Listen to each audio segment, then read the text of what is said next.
Alright, this is completely impromptu because I'm a wild man and I chose a bad time to shave. Actually, yeah, I mentioned that to her earlier. I look like a turtle when I shave, so great. I do this with my turtle face. So,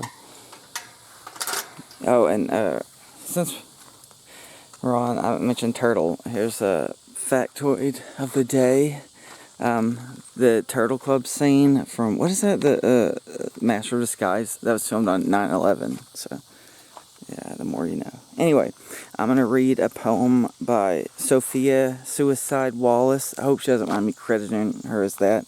Like I said, this is going to be a practice one, so I might redo this one with more practice, but I'm just going to kind of perform it on the spot, just for fun. I like to have fun here on my channel. Actually, I need like a walking... I'm just like, for a visual aid, I'm going to like walk into the woods over here. I'm in the boondocks of Texas, East Texas right now. Anyway, here we go. It's untitled, and this is by Sofia Suicide Wallace. That's how I'm going to credit her for now, unless she hates it.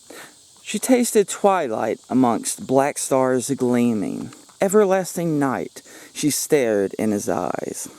Her faint voice whispered as the flowers died, so defeating. Does life have any meaning? And only in one moment her tears could dry, but forever she drowned, only half alive. Her heart was open, her emotions fleeting. Love told the most beautiful lies. His arms wrapping her in forever. Her soul was bleeding. She gave him her heart. Her aspirations died. In the blackness she could still see, despite her tear-stained eyes, somber glances and pale cheeks, a beautiful demise, weary to begin the weeping, and need to go on forever sleeping. But then a thundering sound spiraled down and dulled all she could see. The smiles had faded, she fell to the ground. He would never be with me, gasping for air. The silence was so loud. She looked him in the eyes, and so clearly she could see. Her eyes drew tears as she embraced the nothing. She clenched her fists and sobbed, something touching. My forever, he fell out of love with me. Breaths like razor blades. They could have made something, yet still they cut her. Fury smoke flowing. I should say fire, whatever we're going to say. She lost her will, and thus she lost hope. Disaster after disaster. Would she still pull the trigger? Powdered straws for lullabies, her only way to cope. Her purpose faded, only now a figure. The blankets that once held her easy only incurred shivers. Her heart, she was broke. The final pieces of her sanity quaked and quivered. Daydreams of a knife, a rope, a dream in the darkness where nothing could be seen, she withered. He had gone with nothing to kill the hurt. Her crown had shattered, no longer the queen. In her bed she had tossed and turned. No longer the bride to be. Into her left he would lie, had he still loved her. The forces and thoughts of him. She supposed she was a quitter. Embers drifted to the floor slowly. He was hers, her one and only. She closed her eyes, but not to dream this time. Lids wide or shut, she could no longer see. Her body ached as she sighed. He's no longer in love with me. Her body trembled, her knees hit the floor, and in that moment she knew he didn't love her anymore. And that concludes this extemporaneous poem that I decided to randomly do after we got into talking about it. This was triggered by, and I'm going to begin walking as I do the follow-up comments for this. If I can figure out the way home, I'm joking, I'm right by it. I get in the brambles, those are very annoying.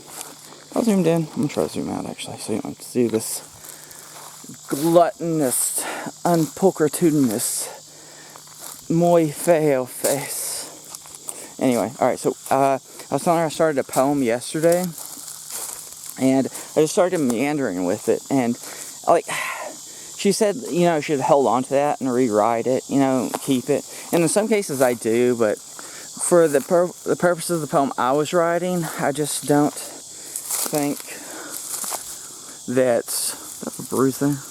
Oh, it's really showing my glasses. Anyway, I just don't think it was gonna work. I just lost interest in the poem entirely. You know, it's like I can kind of get on a roll, and there's like some stuff maybe I could have saved, but I started hating it. I was like, there's really nothing here. Like, I was just hoping it would come together. Sometimes it just does for me, but that one didn't. And when she started, I want to go on what she said about this poem. Let me scroll. Yeah, I told her I'd give her credit, so definitely got to give credit to Sofia Wallace, and she goes by Sofia Suicide sometimes, so. Alright, and anyway, she said she wrote this, the beginning of this, when she was just 16, and she finished it in 2020. So, I can't remember her exact age, so I don't know what kind of time frame that is.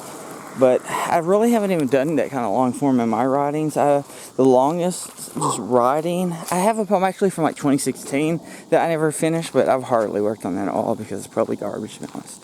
The longest writing I've ever done, just worked on from time frame to time frame, was a story called Cassie Cleveland did Cleburne, which took me a year to write. That's not available for public domain. It's a very private story. Yeah.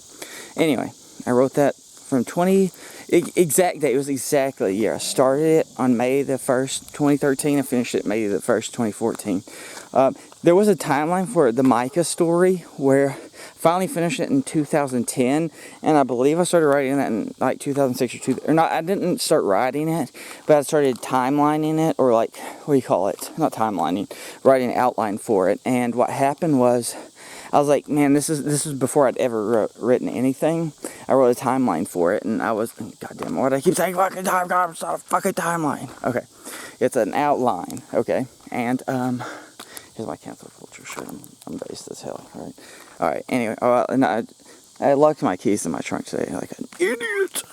Oh yeah, today is July 15th of 2022. Anyway, I'm all over the place.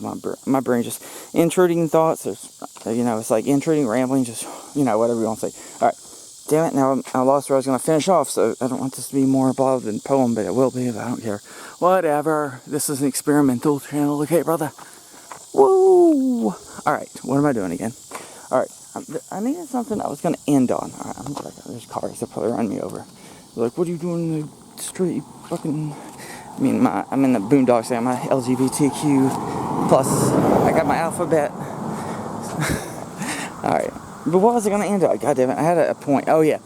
Not timeline, outline and that. But, I'd been overcome with it because I'd never written a story that long before. And I wrote, and it's funny, I was talking to this chick. I still remember her name was Brianna Reeves. I don't need to go into more about her right now. I haven't talked to her for whatever reason lately.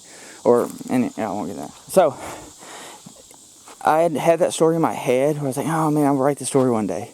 And then I told her the whole story. I was like, why the fuck did I just tell this whole story? And I don't even have it written down. So, I didn't copy and paste. I completely just retold the story onto WordPad. And I was like, this is the most massive story I've ever written. And it was on a little over 10 pages, which is funny now because the Cassandra story I written was 120 pages. It has pictures in it too. So, but I don't remember how many words the Micah story is. Probably about 5,000 words, let's say. 5,000, 7,000. Whereas the Cassandra story and some of my lengthier ones are like 60,000. I also have a 30,000 word story now. And I have short stories. They're 17 pages, and I've written those in a day. Anyway, I just figured I'd close up on this. So there's your Sofia Suicide Wallace story. Or, not story. Poem. I'm getting all the words wrong. My brain's fucked up.